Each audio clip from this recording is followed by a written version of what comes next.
Na última semana, o governo da Venezuela se mobilizou para um referendo sobre a necessidade do país de anexar cerca de 70% do território da Guiana, país vizinho.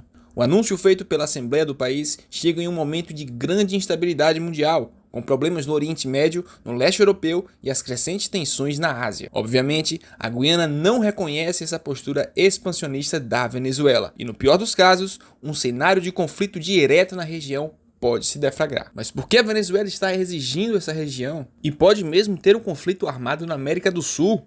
É o que veremos nesse vídeo.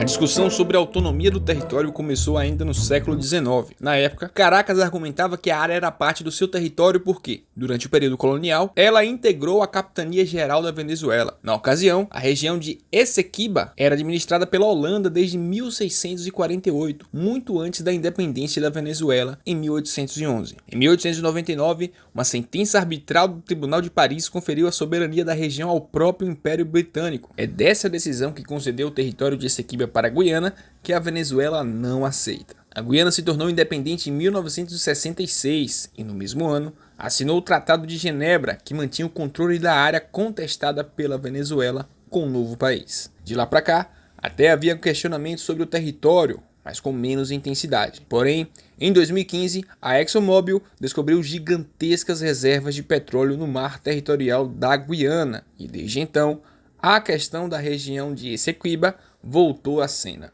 O Tribunal Internacional de Justiça, sediado em Haia, na Holanda, rejeitou diversos argumentos dados pela Venezuela sobre a soberania na região pertencente à Guiana. A situação ficou ainda mais tensa quando os Estados Unidos anunciaram no fim do mês passado que reconhecem o direito soberano da Guiana de explorar os seus próprios recursos, reconhecendo assim a legitimidade e autoridade da região como sendo parte do território formal da Guiana. A Venezuela acusa os Estados Unidos de quererem construir uma base militar na área reclamada e acusa também a Guiana de se comportar como uma colônia. A área marítima conta com mais de 160 mil quilômetros quadrados de território rico em petróleo. Não há manifestações populares na Venezuela sobre a necessidade da ocupação do território em questão. Vale lembrar que a Venezuela teve uma inflação acumulada de 439% em julho, superando os 429% registrado no mês anterior.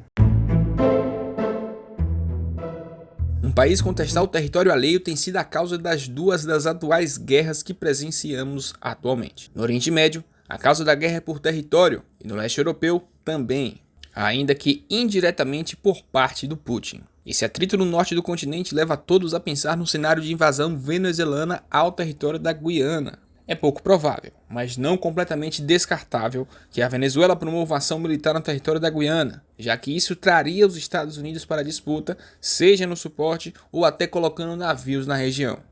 Outro fator que desestimula uma ação militar é que ninguém na região se manifestou a favor da Venezuela sobre o tema, nem seus aliados, diminuindo assim a possibilidade futura de um conflito. Mais pertinente seria a Venezuela criar mais tensões na região, como recentemente promovendo um plebiscito para saber se a população é a favor ou não da anexação, ou até de missões de sabotagem na região, como já aconteceu anteriormente. Em 2007, o governo da Guiana acusou formalmente a Venezuela de enviar mais de 50 soldados para a região.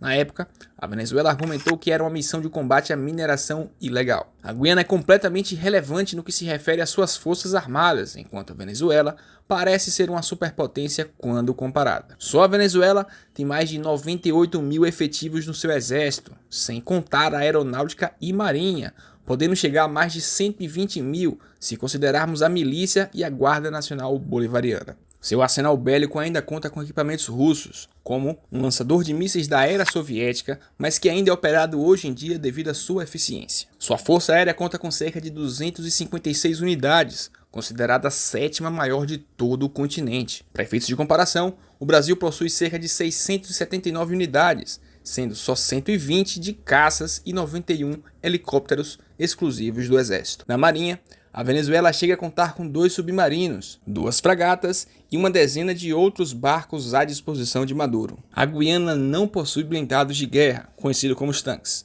mas possui algumas dezenas de veículos armados, como o EE-9 Cascavel, de fabricação brasileira, que conta com um canhão de 37 mm do seu precursor americano Greyhound, e tem o mesmo chassi do EE-11 Urutu, um veículo de transporte blindado e anfíbio brasileiro que também está presente no arsenal da Guiana. Apesar de possuir alguns armamentos, nem de perto a Guiana possui capacidade suficiente para se defender de uma agressão, ainda mais se for da sua vizinha Venezuela. Mas haveria retaliação internacional, mesmo que o mundo esteja tão ocupado com duas guerras simultâneas, caso ocorresse a invasão. O que resta é esperar para ver o que vai acontecer com a região e como os líderes locais vão reagir no desenrolar da situação. Você acha mesmo que pode acontecer uma guerra no norte da América do Sul?